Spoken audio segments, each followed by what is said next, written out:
Well, I'm George Mansfield. I'm the Vice President of our International Business Unit for Oshksoh Defense. And what you see behind me is our JLTV, the utility configuration. This version has Longbow Hellfire missile system on it, a machine gun, and also an optics suite.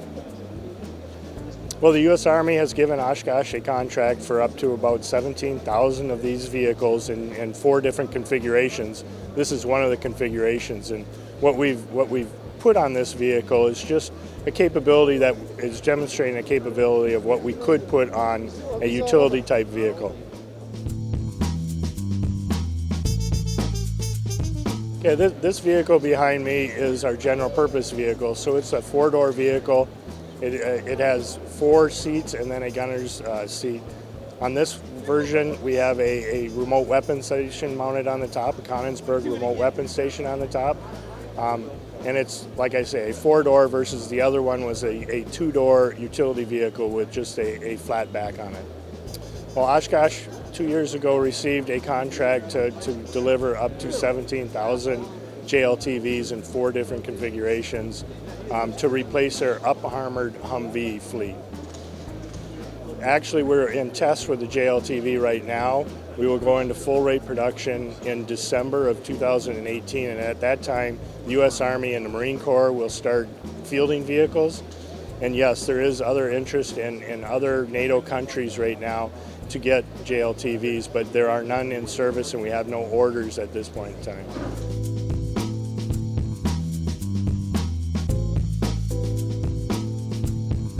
Raytheon has been working with Raphael, trusted teammate, for a number of years now, building components for Iron Dome for the nation of Israel.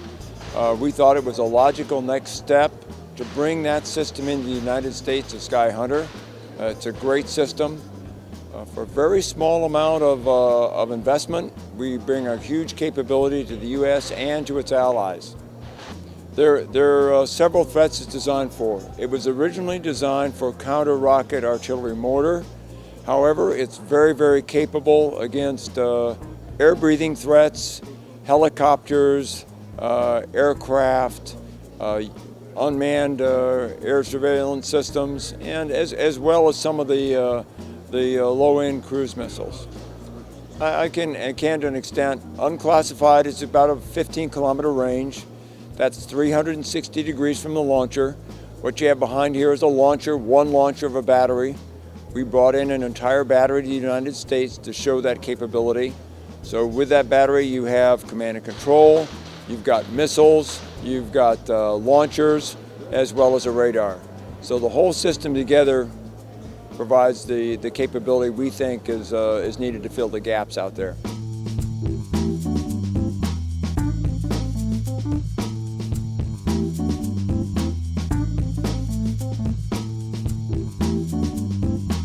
Good afternoon. Thanks for stopping by. My name is Christopher Colquitt. I am a project manager with the Chevy Colorado ZH2. So what's unique about this Chevy Colorado is it's powered by a hydrogen fuel cell.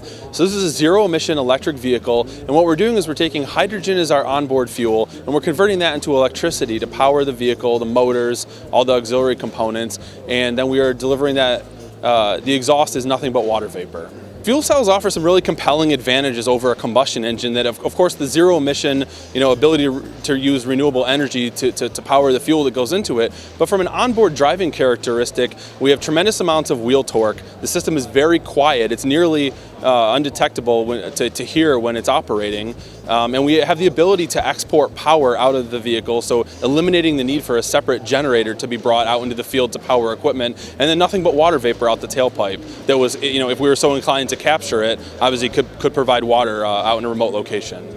Yeah, so in this case, we integrated the fuel cell system into a Chevy Colorado, so we can show that it's absolutely possible to have fuel cell vehicles or fuel cell propulsion systems in regular vehicles. Absolutely.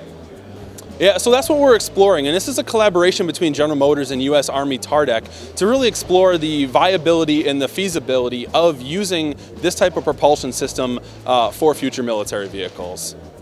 Yeah, so that's what we're actually getting geared up for. So we have a Gen 0 fuel cell system on board this Colorado ZH2, but General Motors is going to be going into production with a commercial fuel cell system that's actually about 60% smaller than what you see under the hood of this vehicle and about half the mass in the 2020 timeframe. So we are very serious about commercializing fuel cell technology, and we see a world, a zero-emission electric drive future that's a combination of batteries and fuel cells, enabling us to have these zero-emission vehicles.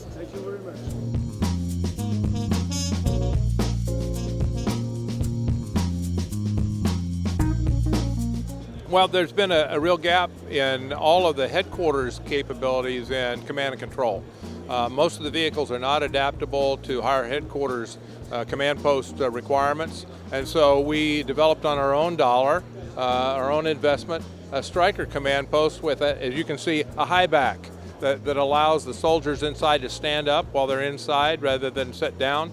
And it provides all the workstations they need. It's very mobile, because what we've found from the lessons learned from the activities going on in Eastern Europe, if you're stationary, you're dead.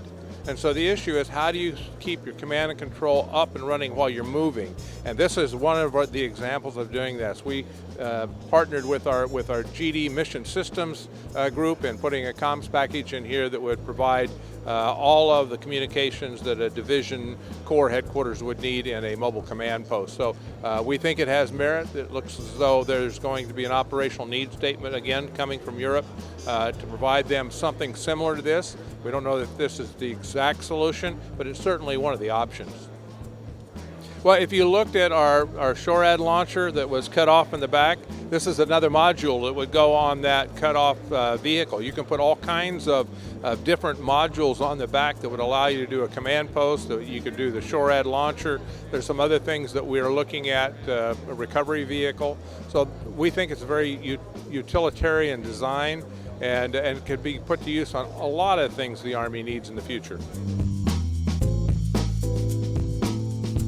We are working with the Army to identify things that could increase the capability of the Abrams platform. It's been a very versatile platform, first delivered in the 80s, and has been modernized through incremental changes. But these incremental changes aren't little changes. These are big changes. This is like going from a P-38 to an F-35. And so we've used the platform. It has a lot of growth capability in it.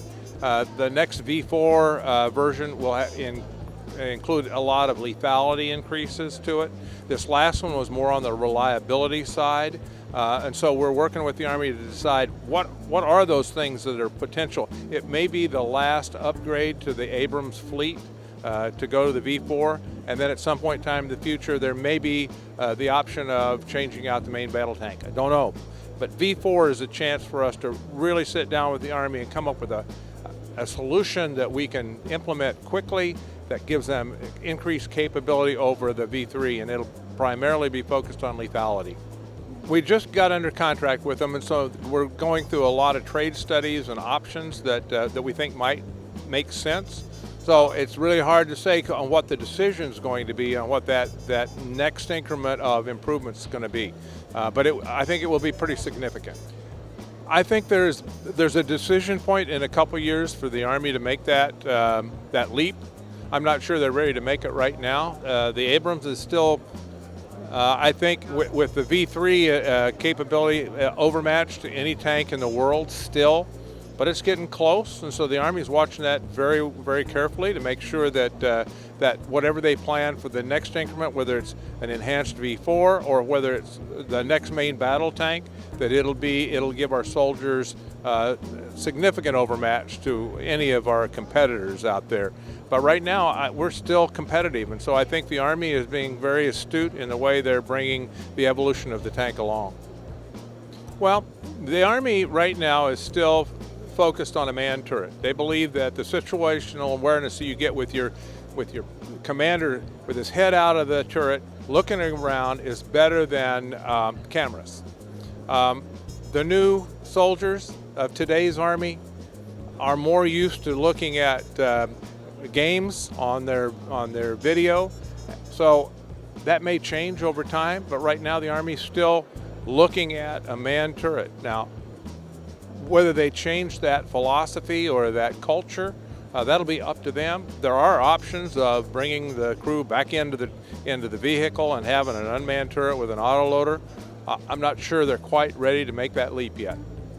We're experimenting with the Army on using the tank as the controller with some optional autonomous vehicles that could be either weaponized or provide smoke or those kinds of things. So we're experimenting. We just did an experiment at Fort Benning in August that was very successful. So the Army is learning in bits and pieces on how that they would employ that kind of capability, and we're in lockstep with them every step of the way, trying to help them understand that technology, that autonomy, and how best to use it in their formation.